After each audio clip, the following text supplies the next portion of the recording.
Hallo zusammen. Mein Name ist Kai und ich möchte euch heute meinen Lieblingsburger vorstellen, den sogenannten Junkyard Dog Burger. Ein Junkyard Dog ist ein Schrottplatzhund und bekanntlicherweise sind Schrottplatzhunde Promenadenmischungen aus allen möglichen verschiedenen Rassen und so ist auch dieser Burger eine Mischung aus ganz unterschiedlichen Küchen. Es gibt Elemente aus der mexikanischen Küche, aus Streetfood generell, aus der amerikanischen Küche. Und das Rezept kommt ursprünglich von Greg von Ballistic Barbecue in San Diego, Kalifornien, weshalb diese Elemente dabei sind. Ich finde das Ding genial und möchte euch diesen Burger gerne vorstellen. Hallo zusammen. Hier sind wir jetzt und wollen jetzt den Junkyard Dog Burger machen. Wir fangen als erstes an mit der Soße. Denn die Soße muss ein bisschen ziehen, deswegen wollen wir die zuerst vorbereiten und dann gehört die eigentlich in den Kühlschrank für ein paar Stunden, am besten über Nacht, wie üblich. So, dann fangen wir mal an. Ich werde euch zeigen, wie man das Ganze zusammenmischt. Die genauen Zutaten und Mengenangaben habe ich dann unten aufgeführt. Danach könnt ihr euch dann richten. Aber jetzt machen wir einfach mal die Soße.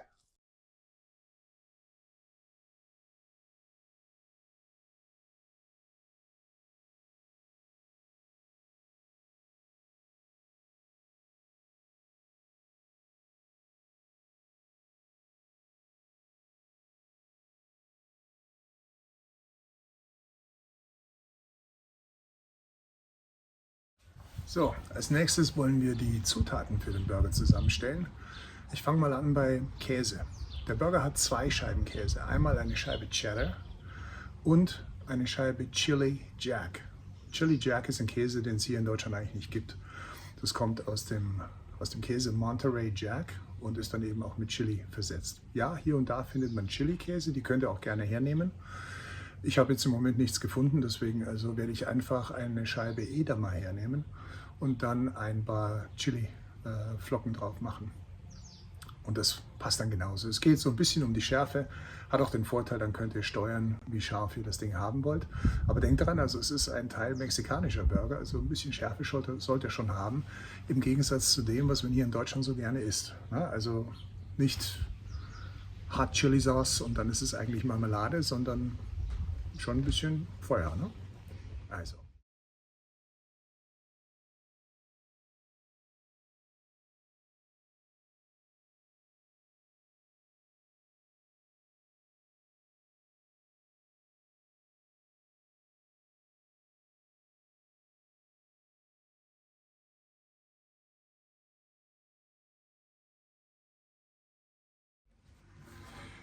Jetzt möchte ich euch gerne zeigen, wie man das Fleischpatty vorbereitet. Ich habe ja vorher schon erklärt, dass es da so eine Methode gibt, die ich ganz gerne anwende, um zu verhindern, dass das Fleisch so aufbläht, ne, so wie im Football. Das kommt daher, dass wenn man Patties kauft, also schon mal vorgefertigte, die sind maschinell gepresst, meistens zu dicht. Und es gibt ja auch diese tollen Burgerpressen zum Beispiel, die ich absolut für unsinnig halte, aus genau diesem Grund. Wenn man das so fest drauf drückt, dann drückt es das gesamte Fleisch sehr eng zusammen. Es gibt keine Lufträume und vor allen Dingen auch keine Möglichkeit für das Gas, während das Fleisch gart, zu entweichen. Und dadurch blähen die sich auf und werden zum Football. Das heißt, wir müssen also eigentlich das Fleisch relativ locker halten und dann wird sich zeigen, dass es gar nicht mal so viel Luft gibt, die sich da drin ansammelt. Und dann habt ihr auch ein ganz normales, flaches Patty, das man entsprechend gut würzen kann. Und das machen wir jetzt mal. So, ich habe jetzt hier schon mal 175 Gramm Fleisch abgewogen, relativ genau. Und das ist ganz normales Rinderhackfleisch, wie ich gesagt habe, also kein gemischtes Fleisch. Für Burger nehmen wir grundsätzlich Rinderhackfleisch. Und ich habe hier einen Dessertring, einen relativ großen, denn ich habe auch relativ große Brötchen. Den legen wir jetzt hier einfach so drüber. Und dann werde ich nichts anderes tun, als hier quasi das Fleisch auch mit den Fingern ein bisschen zu verteilen und sicherzustellen, dass ich alle Leerräume entsprechend abdecke und relativ locker in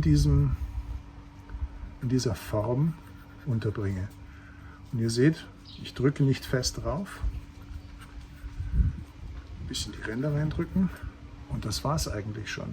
Wenn man das dann abzieht, hat man auch ein wunderschön geformtes Patty. Ich mache dann gerne noch so ein bisschen die Ränder, so, und dann sieht es wunderbar aus. Das hält natürlich jetzt nicht besonders, man muss das auch vorsichtig behandeln. Und dann kann man es aber auch wenden.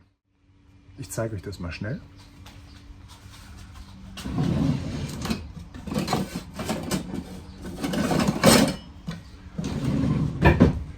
Wenn ich mir so eine Spachtel nehme, kann man hier einfach drunter gehen und kann das wunderbar wenden. Überhaupt kein Problem. Das legen wir jetzt auf den Grill. Und vorher nehme ich noch etwas anderes, und zwar Adobo. Das gibt es beim mexikanischen Händler. Das ist eine Gewürzmischung aus Salz, Knoblauch, schwarzem Pfeffer, Kurkuma und das war's, glaube ich. Oregano ist noch drin. Und das kann man hier noch ein bisschen drauf tun, aber ehrlich gesagt, ihr könnt einfach Salz und Pfeffer verwenden. Funktioniert wunderbar. Das ist halt einfach noch so eine kleine spezielle Note für diesen Burger. So, den Grill machen wir jetzt mal an. Ich habe da schon ein bisschen was vorbereitet. Jetzt machen wir erstmal ein bisschen Butterschmalz auf den Grill. Lassen das mal schön schmelzen.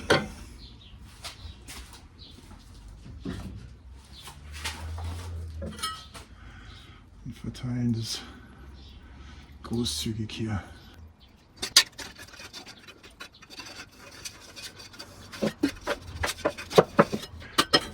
Was ich hier verwende, ist eine sogenannte Plancha. Das ist einfach nur heiß gerollter Stahl, relativ dick, 6 mm und natürlich gereinigt und alles. Und das nehme ich einfach zum Grillen von Burgern und solchen Sachen her.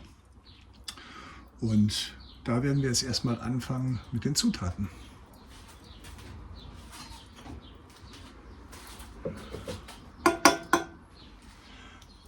Wir fangen an mit dem Bacon und lassen das natürlich erstmal ein bisschen grillen. Muss noch ein bisschen heiß werden, aber das soll ja auch nicht gleich verbrennen. Passt schon.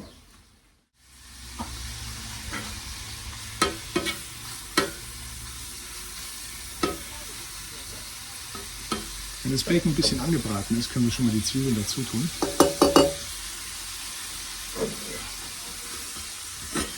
Und hier ist die Idee, das Ganze natürlich auf jeden Fall mal glasig zu bekommen, wenn nicht sogar schon ein bisschen anzubraten. Also ich mag es lieber ein bisschen mit Röstaromen, deshalb ungefähr in der Reihenfolge. Wie gesagt, ich habe die Platte nicht zu heiß, damit hier die Sachen auch in aller Ruhe garen können, ohne nicht gleich alles verbrennen. Zwischenzeitlich können wir schon mal anfangen, ein Sesambrötchen zu toasten, ganz stinknormal, nur ein bisschen von der größeren Sorte eben. Das legen wir hier einfach mal auf. Oder wir bestreichen es sogar noch mit Butterschmalz.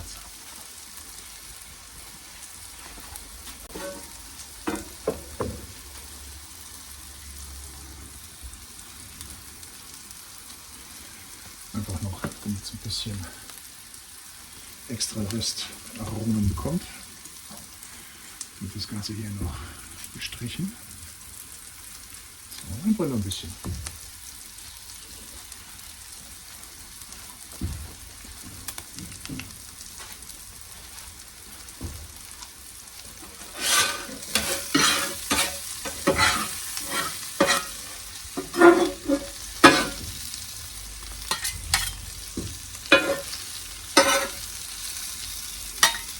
Jetzt können wir schon die Hotdogs dazu geben.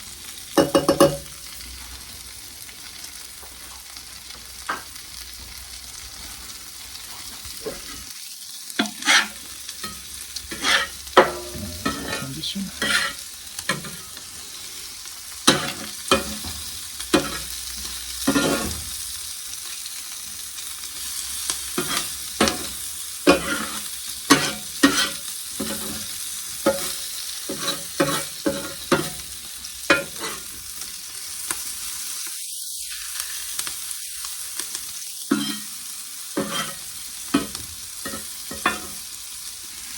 Und weiterhin einfach ein bisschen anbraten lassen.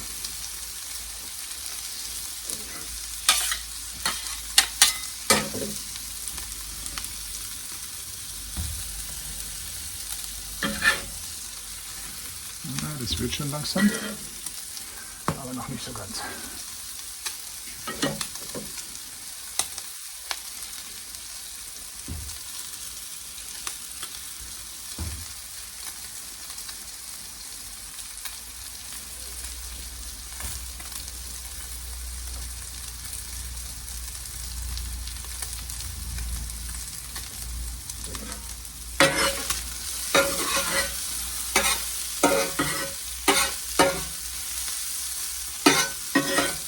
seht schon, die Hotdogs bräunen relativ leicht. Zwiebeln sind auch bald soweit. Das können wir bald runternehmen.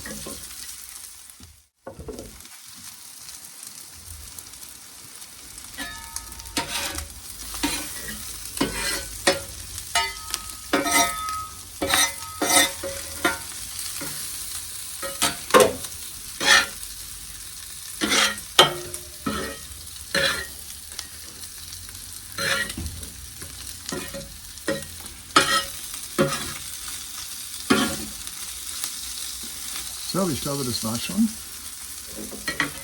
Nehmen wir das jetzt mal mit auf. Ich lege das mal hier beiseite, damit das nicht weiter verbrennt.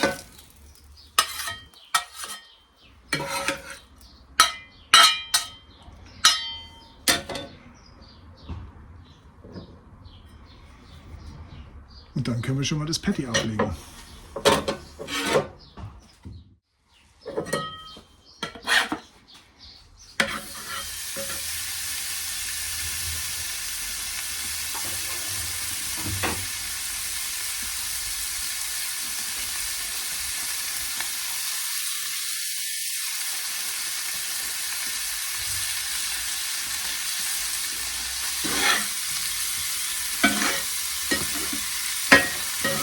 Ich möchte schon, dass das Brot noch ein bisschen gerösteter wird. Das ist mir nicht genug. Ich noch ein bisschen mehr in die Mitte. Dann nehmen wir noch den Brot. Ja, das ist soweit. Das nehmen wir jetzt mal runter und legen es beiseite.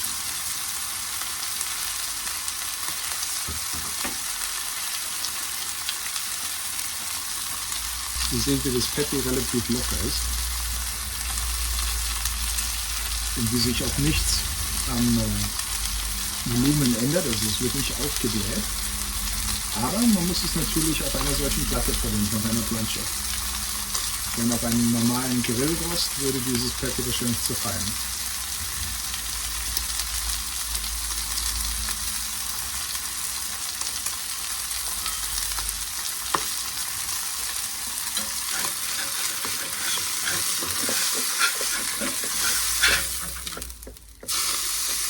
Und das ist genau, was ich sehen will.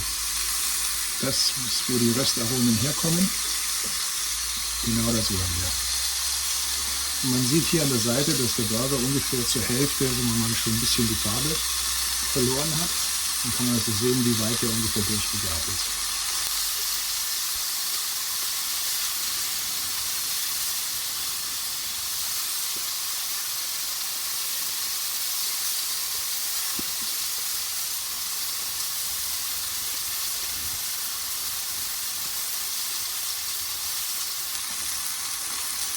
Was ich jetzt schon mal machen würde, ist hier auf dem getoasteten Brötchen die Scheibe Cheddar zu platzieren. Die bleibt jetzt erstmal da drauf liegen.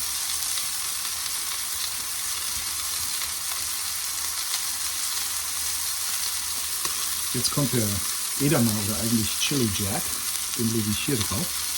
Und dann werde ich jetzt noch ein paar Chiliflocken drauf geben.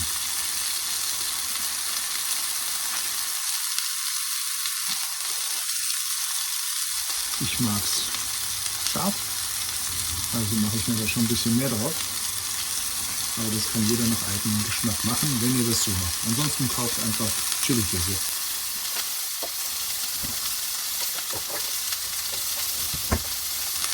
Jetzt noch eine kleine Garglocke drüber.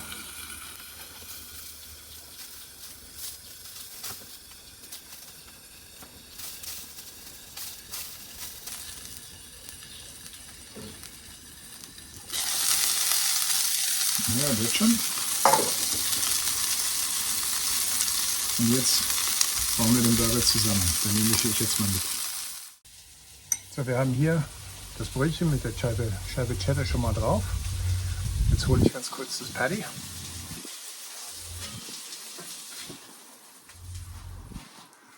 Das kommt jetzt hier genau hier drauf. Ihr seht, wie schön der Käse geschmolzen ist. Oh, das sieht schon mal super lecker aus. Und als nächstes kommt diese Mischung, die wir vorher gemacht haben, hier oben drauf.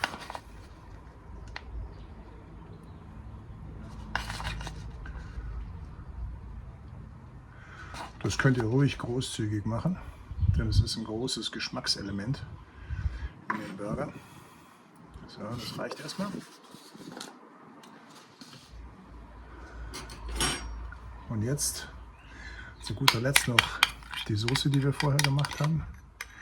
Machen wir erstmal hier so ein bisschen drauf. So.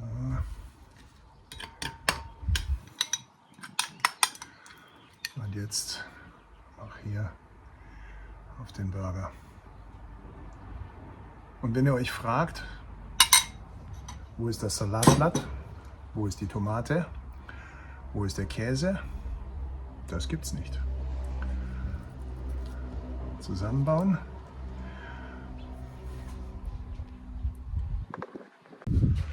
So, und jetzt kommt der Moment. Hier ist der Junkyard Dog Burger und den muss ich mir jetzt natürlich zu Gemüte führen.